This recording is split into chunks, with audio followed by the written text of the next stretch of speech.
کہ وہ اپنے امیدواروں کو میدان میں لائیں، ان کی کمپین چلائیں، تمام سیاسی جماعتوں کو، چاہے تحریک انصاف ہو، مسلم لیگ نون ہو، پیپلز پارٹی ہو، جمعیت علماء اسلام ہو، ایم کیو ایم ہو، جماعت اسلامی ہو، کسی کو جبر سے، طاقت سے نہیں روکا جا سکتا، اور نہ ہی آئین میں اس کی گنجائش ہے، جبکہ پنجاب اور خیبر پختونخوا میں 90 دن سے زیادہ نگران حکومتوں پر نے آئین کو پامال جو کیا ہے، اس سے دنیا بھر میں پاکستان کی جگ ہسائی ہو رہی ہے کہ کیسا ملک ہے جہاں نگران، اگر کوئی ڈکٹیٹر ضیاء الحق 90 دن کے لیے آئے اور 11 سال چلائے تو اسے جمہوریت کے لوگ، جمہوریت کے چیمپئن، سو کالڈ چیمپئن، برا بھلا کہتے ہیں، مشرف کو برا بھلا کہتے ہیں، اور جمہوری دور میں ہی 90 دن کے الیکشن 150 دن میں بھی نہ ہو تو یہ جمہوریت دشمنی ہے، جمہوریت پر شب خون مارا جا رہا ہے۔ کیا ان حالات میں پیپلز پارٹی اور نون لیگ کے بڑھتے ہوئے فاصلوں کے بعد فیصلہ یہ کیا گیا ہے کہ نگران حکومت کو جب لایا جائے گا تو ایسی صورتحال پیدا کی جائے گی کہ الیکشن کم و بیشتر 6 ماہ سے زیادہ تاخیر ہو، جس کو آئین کسی قسم کی گنجائش نہیں دیتا۔ ناظرین، پچھلے 14 ماہ میں دیکھا جائے تو پاکستان میں سیاسی جوڑ توڑ کوئی نئی بات نہیں۔ عمران خان نے اپنی ایک غیر ملکی میڈیا کو انٹرویو دیتے ہوئے کہا ان کے لیے ان کا جینا مرنا پاکستان کے لیے ہے، وہ کسی بھی قیمت پر، کسی بھی زندگی کا خوف ہو، 2 قاتلانہ حملے ہوں، 150 سے زیادہ مقدمات ہوں، وہ اپنا ملک چھوڑ کر نہیں جائیں گے۔ حقیقی آزادی کی شمع جو چلائی تھی، اب اس شمع کے کارواں میں خواتین، بزرگ، بچے بڑی تعداد میں شامل ہو چکے ہیں، اور وہ اس شمع کو اپنے زندگی کے آخری سانس تک جلائے رکھیں گے۔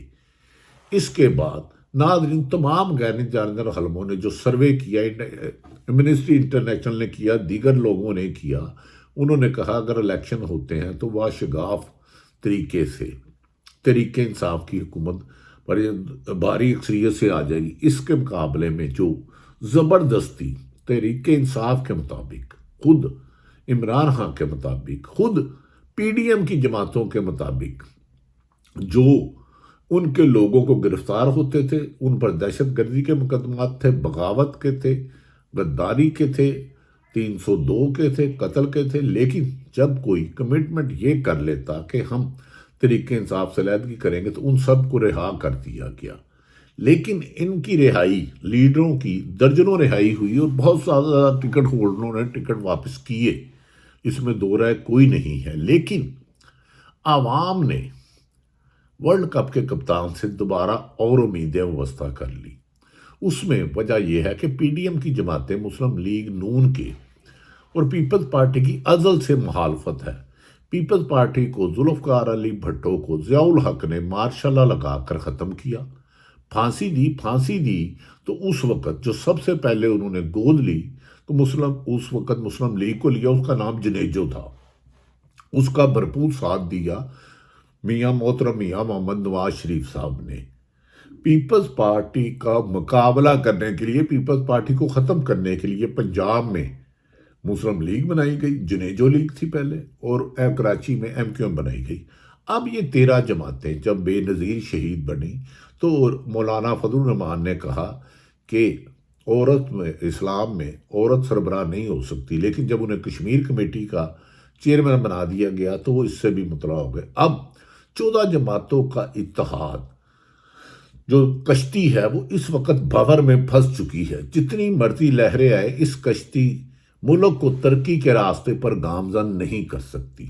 سیاسی عدم استحکام نے معاشیت کو دیمک کی طرح چاٹ لیا۔ 9 مہینے تاخیر سے جو نومبر میں آئی ایم ایف سے معاہدہ ہونا تھا، اس کی بجائے جا کے اس کو جولائی میں کیا۔ اس کے نتائج یہ آئے کہ پاکستان بیرونی قرضوں کھربوں ڈالر میں مزید مقروض ہو گیا، اور اب جب اہم ادارے سر جوڑ کر بیٹھتے ہیں اور ملک کے مستقبل کے لیے، ملک کی بہتری کے لیے، ملک کی خوشحالی کے لیے دیکھتے ہیں تو سیاسی طور پر پی ڈی ایم کا کوئی وجود نظر نہیں آتا، ان کی کوئی جگہ نہیں بن رہی، کیونکہ عوام نے انہیں ریجیکٹ کر دیا ہے۔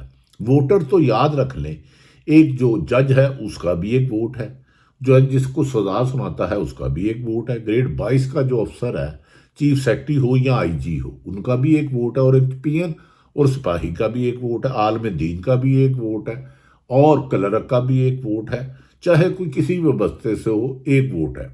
تو ایک ووٹ کرتے کرتے عمران خان کا کم و بیشتر 60 سے 70% ووٹ بینک بن چکا ہے، جسے 14 جماعتیں مل کے ناکام نہیں کر سکتی۔ اب یہ سوچا جا رہا ہے کہ اگست میں اگر نگران حکومت آتی ہے تو اس قسم کے غیر آئینی غیر قانونی طریقے سے اس کو طول دینے کی کوشش کی جائے، اور ذمہ دار ذرائع یہ دعویٰ کرتے ہیں، ان کا کہنا ہے کہ محترم نواز شریف صاحب نے جو نیب کی عدالت سے فیصلہ لیا وہ تاریخ کا سیاہ ترین فیصلہ مبینہ طور پر ہے، کہ وہ جج صاحب لکھ رہے ہیں کہ نواز شریف کو زبردستی یا انتقاماً اتارا گیا، لیکن ذمہ داری کا تعین نہیں کر رہے۔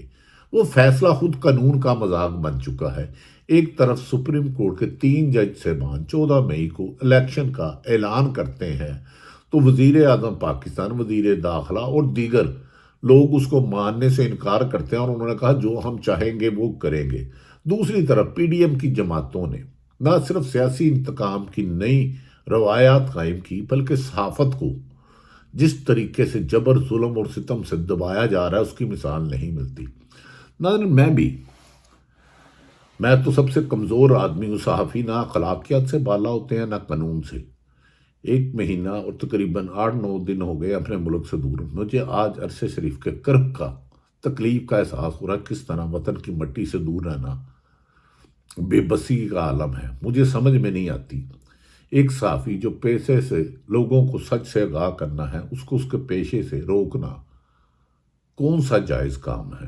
یقیناً ہم نہ قانون سے بانا ہے، ہمارا احتساب ہونا چاہیے، ہمیں کسی کے خلاف بات نہیں کرنی چاہیے، لیکن سچ کہنے سے روکنے کی اس روش کو میں پی ڈی ایم کی حکومت اور تمام اداروں سے گزارش کرتا ہوں اس پہ نظر ثانی کریں۔ بالکل ہمیں ریلیف نہ دیا جائے، لیکن سچ بولنے کی اجازت دی جائے۔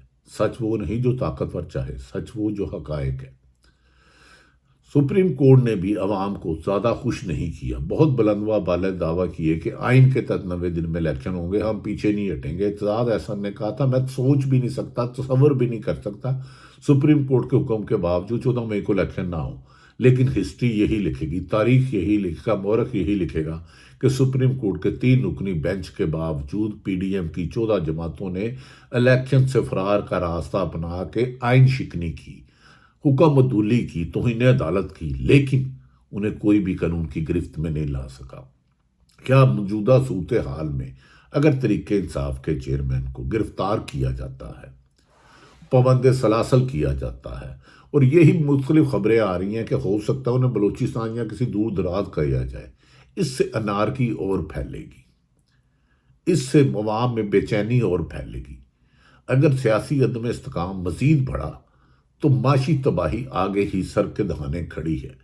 پاکستان ڈیفالٹ ہونے کے خطرے سے نکلا ہے، ابھی ڈیفالٹ ہونے کا خطرہ نہیں ہے۔ ایک یہی صورتحال ہے کہ تمام سرکاری ادارے آئین میں رہ کر اپنی خدمات انجام دیں اور پاکستان کی ترقی اور خوشحالی کے لیے کام کریں، لیکن اس کے لیے سیاستدانوں کو بھی اپنا قبلہ درست کرنا ہوگا۔ اداروں کو بدنام کرنے کی بجائے عوام کے پاس جائیں، عوام کی عدالت میں جائیں، صاف شفاف الیکشن کرایا جائے۔ موجودہ الیکشن کمیشن کے ہوتے ہوئے تحریک انصاف کے مطابق شفاف الیکشن نہیں ہو سکتے، یہ ایک سیاسی جماعت کا الیکشن ونگ بن چکا ہے۔ ناظرین، ایسے لوگوں کو شرم چاہیے کہ ان کی ذمہ داریاں کوئی ہوں، وہ آئین اور قانون کے مطابق چاہے صحافی ہو، اپنا کام کرنے کی بجائے چند طاقتوروں کی غلامی کا توق گلے میں ڈال کے ڈھول ان کے خاطر بجائے۔ اس سے نہ ملک میں امن آئے گا نہ ترقی آئے گی۔ کہا جا رہا ہے کہ آئی ایم ایف نے تحریک انصاف کے چیئرمین جا کر یہ ثابت کر دیا کہ وہ ایک سیاسی حقیقت ہے، جبر ظلم سے نہیں روکا جا سکتا۔ اکتوبر میں اگر الیکشن نہ ہوئے تو یاد رکھ لیں پاکستان کی معاشی تباہی مزید بڑھے گی، سیاسی عدم استحکام ہوگا۔ اس کا ایک ہی حل ہے کہ حکومت اور اپوزیشن جماعتیں مل بیٹھ کر صاف شفاف الیکشن کا راستہ اپنائیں۔ اور ایک دفعہ سویڈن میں قرآن پاک کی بے حرمتی پر عمران خان کی کار پر لوگوں نے نکل کے کہہ دیا کہ وزیر اعظم عمران ہاں کل کیا ہوگا غیب کا علم اللہ کے پاس ہے. پاکستان کے ادارے ہماری آن شان ہے اور ہماری ان سے گزارش ہے. اور خصوصاً آخر میں دو باتیں کہوں گا. وزیر اطلاعات محترمہ مریم اورنگزیب میری بہن کی طرح ہیں. میں انہیں بہن کہتا ہوں, مجھے بھائی کہتی تھی. ان کی وزارت میں صحافیوں کے خلاف مبینہ طور پر جو انفارمیشن ہے بہت سازش ہو رہی ہے, اس کو روکے. صحافی کی ذاتی کسی سے کوئی دشمنی نہیں. ہمارے لیے تمام سے پولیٹیکل جماعتیں قابل احترام ہے, لیکن سچ کہنا, سچ لکھنا, سچ دکھانا ہماری ذمہ داری ہے. آج یہ تکلیف محسوس کر رہا ہوں کہ ارشد شریف نے 5 ماہ کینیا میں کیسے گزارے ہوں گے. کاش آج میں کہہ سکتا اس کے قاتل پکڑے جا چکے ہیں, انہیں سزا ہو چکی ہے. اس کی بیوہ ماں کی دعائیں رنگ لے رہی ہیں, لیکن بیوہ ماں کی دعا تو عرش ہلا دیتی ہے. عمران ریاض بھی انشاءاللہ تعالی جلد واپس آئے گا. ہم سب کو اپنی لمٹ میں رہ کے کام کرنا ہے اور اداروں کا احترام کرنا ہے, لیکن ہر ایک کو اللہ اور اللہ کے رسول کے حکامات کے مطابق زندگی گزارنے کی کوشش کرنی چاہیے. آج کے طاقتور کل کے بے بس ہو سکتے ہیں, کل کے طاقتور آج بے بس ہے. وقت پلٹتے ہوئے دیر نہیں لگتا. اللہ تعالیٰ پاکستان کا حامی و ناصر ہو. پاکستان میں حقیقی جمہوریت آپ کی آئے, عوام کی آئے, عوام کے ذریعے آئے. پاکستان زندہ باد.